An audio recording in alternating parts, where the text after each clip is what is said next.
उमरकोट अंचल विधायक कि गणशिक्षा विभाग मंत्री सहित तीन तीन विभाग अनुसूचित जाति जनजाति पछुआ वर्ग संख्या लघु उन्नयन विभाग गुरुत्वपूर्ण विभाग से मंत्री रही एवं आम देखुचु जेभली एक विभाग जो विभाग रे सारा ओडिशार नजर रही आदिवासी दलित पिला माने किभली भाव में हॉस्टेल सुविधा सुजोग पाइबे पाठ पढ़ा किभली भाव में सुविधा सुजोग पाइबे तापाई सरकार को अनेक योजना सरकार करुचंती हॉस्टेल व्यवस्था कर एवं एभली एक कथा आसी सीबीआई वर्तमान तदंत करुचंती जे सी विभाग जे कि प्रमुख सचिव जी रही अनुसूचित जाति जनजाति पछुआ वर्ग संख्या लघु उन्नयन विष्णुपद सेठी वर्तमान सीबीआई समन कर सारी तेणु एभली एक विभाग जे दायित्व रही प्रमुख सचिव ताकू जदि सीबीआई जेरा करें एते बड़ जो हॉस्टेल जहाँ अपग्रेडेशन जो डीपीआर करने जो रूप एंड ब्रिज सहित जो आलोचना करते जो जेहेतु विभाग सचिव को समन होउची पक्ष रखा सुविधा समन जदि सीबीआई करुची ताहले निश्चित भाव में से विभाग जे मुख्य जनजाति विभाग जे मंत्री रही नित्यानंद गौड़ महोदय पाखे तो निश्चित भाव में से खबर रही एवं से संस्थार जो कर्मकर्ता माने जदि सचिव को भेटुचंती मंत्री को पाखे तो निश्चित भाव में भेटवा से आसीथिबे एवं मंत्री तो अनुमोदन कला पर ही एते बड़ प्रोजेक्टटा से माने पाइचंती तेणु एथिरे केवल सचिव को केवल अपेक्षाभुक्त कले हेबो नाही माननीय मंत्री गणशिक्षा विभाग एवं अनुसूचित जाति जनजाति विभाग माननीय मंत्री नित्यानंद गौड़ को पक्षभुक्त करा उचित एवं तांको मध्य तदंत परिसरभुक्त करवा कथा एवं आमे बिजु जनता दल तरफ डिमांड करछु से खूब शीघ्र केमती इस्तीफा देबे राज्य जो अनुसूचित जाति जनजाति विभाग मंत्री पद इस्तीफा देबे एवं सीबीआई माने पक्षभुक्त करबा पई आमे निवेदन करछु। भारतीय जनता पार्टी सरकार ओडिशा को आस्थिला किंतु 6 मास न पूर्ण जोपरी भाव में सरकार दुर्नीति उड़ुबुड़ु होछि ये देखिकी लोके उपहास करने को आरंभ करे किपरि भाव में एक सरकार दिगहरा होगी ओडिशा को शासन कर समस्ते मन पकाउछंती एवं समस्ते बिजु जनता दल जो बलिष्ठ नेतृत्व एवं सरकार उपरे सामान्य पूर्वतन मुख्यमंत्री को संपूर्ण भाव नियंत्रण शासन और प्रशासन उपरे ताको समस्ते आज दिन में मन पकईकी समस्ते चाहूँगी पुनर्बार किपरि भाव में बिजु जनता दल सरकार आगामी दिन में आस बंधुगण आज आम सांबादिक सम्मेलन डाकिबार मुख्य उद्देश्य था जहाँकि रमेश भाई एवं सम्मानीय विधायक मनोहर रंधारी आलोकपात जे ये सरकार संपूर्ण भाव दुर्नीति बुड़ी रही ओडिशा रे किछि दिन है गोटे चर्चार विषय जड़े प्रमुख शासन सचिव को सीबीआई जेरा करने समन करवा एवं सीधा सड़क 10 लाख टंकार लांच नेबार अभियोग एवं से होचंती आदिवासी उन्नयन विभाग प्रमुख शासन सचिव एवं सी आदिवासी एवं दलित वर्गर छात्र एवं छात्री मानों हॉस्टेल निर्माण एवं हॉस्टेल अपग्रेडेशन पाई जो टंका आसी जो माने कि समाज सबुठार तल स्तर बसवास करती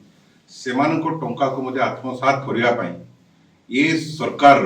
ऑफिसर एवं राजनीतिक व्यक्ति विशेष माने पछोड़ा एवं सबुठारु अनुतापर विषय है परितापर विषय है जे राज्यर मुख्यमंत्री जन आदिवासी एवं ये विभाग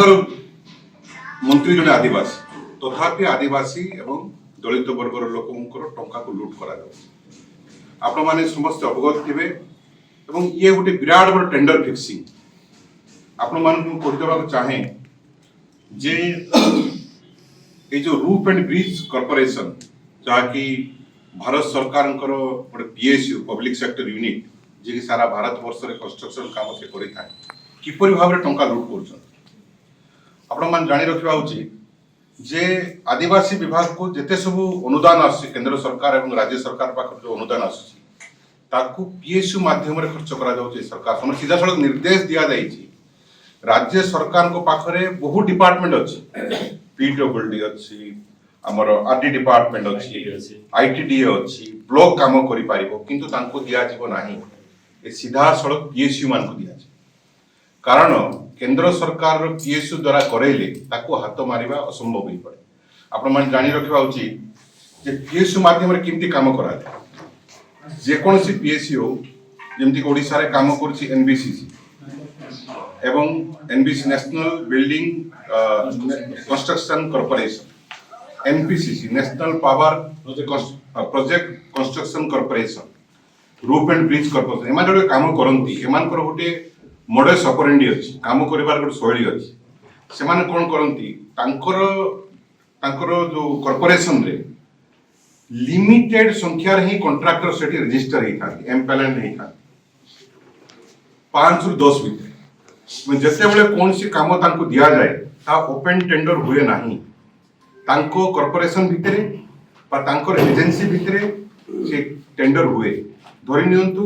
रूप एंड ब्रिज कॉर्पोरेशन रे 10टी कॉन्ट्रैक्टर रजिस्टर हिच धरि नियंतु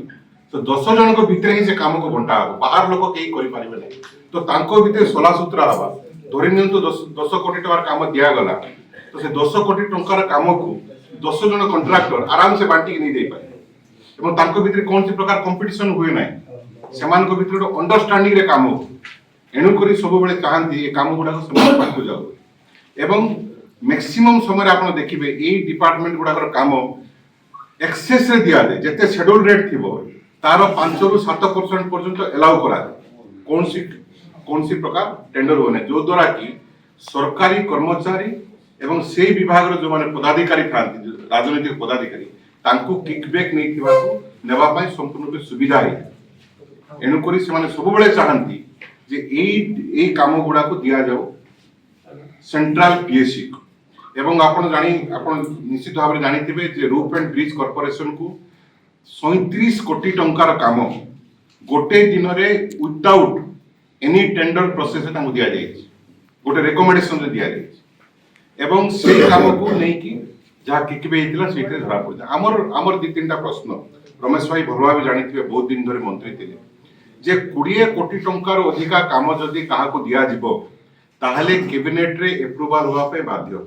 सरकार को नियम अनुसार रूल्स अनुसार एवं ये होची 37 कोटी टंकार काम